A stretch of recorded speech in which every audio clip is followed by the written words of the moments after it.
Se resolverá en esta presentación un algoritmo secuencial con eh, los subíndices que corresponden. En este caso son el análisis del algoritmo, el diagrama de flujo, la prueba de escritorio y el código en MATLAB. Entonces, vamos primero a comprender el problema. Se va a hacer un algoritmo para aplicar la ley de cosenos, en este caso para calcular un lado de un triángulo oblicuángulo cuando se conocen los otros dos lados del triángulo y el ángulo que forman estos dos lados. Si nosotros lo representamos en una figura y utilizamos la letra A, B y C, tenemos como minúsculas la longitud de los lados, en este caso los lados conocidos A y el lado B, y el ángulo que forman estos dos lados, que es el ángulo C, y vamos a calcular la longitud del lado C. Observen que este lado es el opuesto al vértice C, que para el vértice utilizamos, para el ángulo utilizamos una C mayúscula y para la longitud del lado utilizamos una C minúscula. Entonces, aplicando la ley de cosenos, pues tenemos la relación de c cuadrada igual a cuadrada más b cuadrada menos b por c por el coseno del ángulo C. Y despejando, tendríamos que, pues hay que sacar la raíz cuadrada para obtener el valor de c, teniendo presente que el ángulo A debe de estar en radianes para que se respete la escala decimal. Entonces, una vez que conocemos el análisis del problema y sabemos cómo resolverlo, vamos a realizar el análisis del algoritmo y a tener presente que en este análisis debemos de reportar las entradas, los procesos y las salidas, donde las entradas corresponden a los valores de las variables que yo necesito conocer o determinar para poder hacer el cálculo. En este caso, en el que yo quiero calcular la longitud de un lado C, necesito los valores de los lados del triángulo, los otros dos, el valor de A, el valor del lado de B y el ángulo que forman, que en este caso es el valor del ángulo C. Y los procesos, pues no es otra cosa más que un simple cálculo, en el caso de los algoritmos secuenciales. Para esto nosotros ya vimos que el cálculo corresponde al lado C y es la raíz cuadrada de A cuadrada más B cuadrada menos B por C por el coseno de C. Y entonces, este es nuestro resultado buscado, por lo tanto, corresponde con nuestra salida, el valor de C.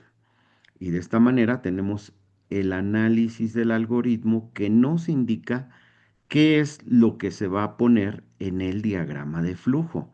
En el diagrama de flujo vamos a realizar esta secuencia de pasos, pero con las figuras que corresponden al diagrama de flujo.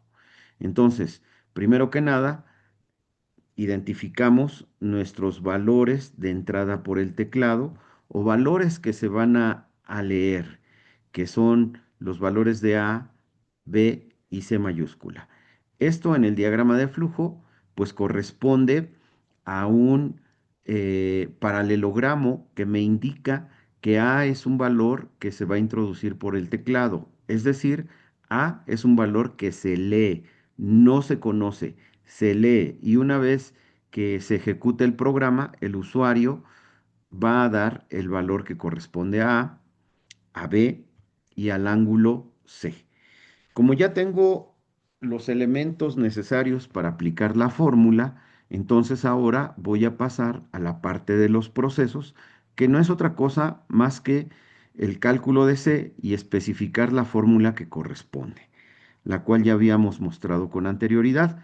Aquí en este caso se calcula y se asigna el valor calculado a la letra C y lo que vamos a mostrar como salida final es la letra C. ¿Por qué? Porque en esta letra nosotros ya tenemos el valor que corresponde a la longitud del lado C. Ahora vamos a realizar la prueba de escritorio, pero vamos a recordar que la prueba de escritorio se hace siguiendo el diagrama de flujo, simulando la ejecución del diagrama de flujo, siguiendo el flujo que inicia en la parte más alta y después continúa de arriba hacia abajo y de izquierda a derecha. En este caso únicamente de arriba a abajo. La prueba de escritorio entonces nos va a ser útil para que revisemos los cálculos, los resultados parciales y el resultado final y podamos revisar la lógica del algoritmo y asegurar que nuestros valores obtenidos son correctos, de forma que podemos verificar que lo que vamos a programar va a darnos el resultado deseado. Entonces, primero, tener presente que la prueba de escritorio pues va a ser una lista de variables con los valores que asumen al ejecutar el diagrama de flujo. Se sigue la secuencia de arriba a abajo y vamos a obtener entonces cada variable con un valor numérico que le corresponde, ya sea porque lo asigna el usuario en un proceso de lectura o porque se calcula y se asigna en una variable. Y de esta manera podemos saber si hay alguna falla o algún error con nuestro diagrama de flujo y consecuentemente con el programa. Porque el programa pues sigue al diagrama de flujo. En nuestra prueba de escritorio, si nosotros partimos del diagrama de flujo, vamos a observar que tenemos primero la lectura del proceso de A. Y esto es un valor asignado a A. En este caso, como lo estamos simulando, nosotros lo vamos a proponer. Y propongo que A sea igual a 4, que B sea igual a 5 y que el ángulo C sea 0,5 radianes. Con esto podemos ahora hacer el cálculo y obtener el valor del lado C. Y al obtener el resultado de C, hemos terminado la prueba de escritorio. Todas las variables implicadas en el diagrama de flujo tienen un valor numérico, por lo que podemos constatar que nuestros resultados son correctos y que nuestro diagrama de flujo opera como es debido. Ahora vamos a realizar el código. Partiendo del diagrama de flujo, observamos que tenemos el input para A, input para B e input para C. Vamos a reservar dos números para los comentarios y para la palabra clear. Vamos a numerar nuestro diagrama de flujo porque así podremos ver que cada línea corresponde a una instrucción en el código. La primera línea ya del diagrama de flujo para el código es un input para A porque es una entrada por el teclado, un input para B y un input para C. Esto es siguiendo el flujo de arriba abajo. Después tenemos un cálculo y una asignación para el valor de C y por último mostrar el valor de C.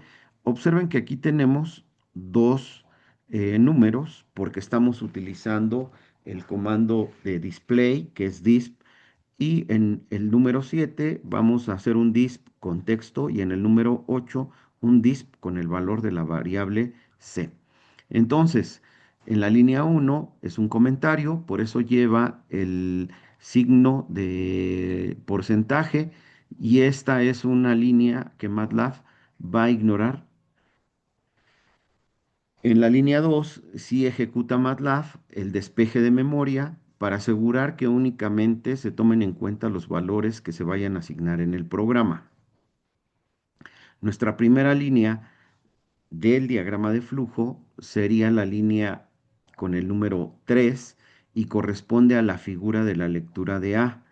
Con la sintaxis, como tengo un paralelogramo, es un input y la variable es A, por lo tanto la variable A es igual a una entrada por el teclado, que eso se escribe con la palabra input, y entre paréntesis y apóstrofes un texto informativo que me indica qué valor corresponde a la variable A. Continuamos con el caso de B y del ángulo C.